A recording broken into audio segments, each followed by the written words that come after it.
เป็นบทแสดงเมืองสมอย่างป่านเก่าจีสมัยเขาเก่าปฐม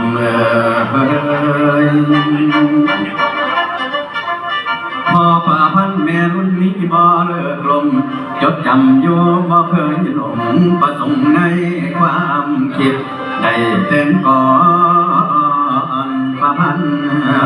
เรื่องเป็นสำเนียงการลำลองทำนองลำอีสานเก่าวัฒนธรรมเฮาบ่เคยปะปล่อยทิมจะลงไว้บ่ให้สูญเมืองฟ้าแดดสงยาม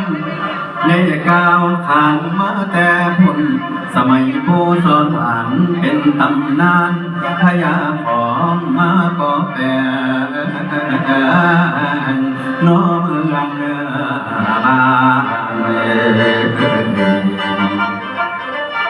ทางน้องเลิศทางน้องแถวน้องแปนเพื่อห้อยเก่าเพื่อนนำเปล่าเพิ่นกาไว้ให้เฮาโหที่บ้าน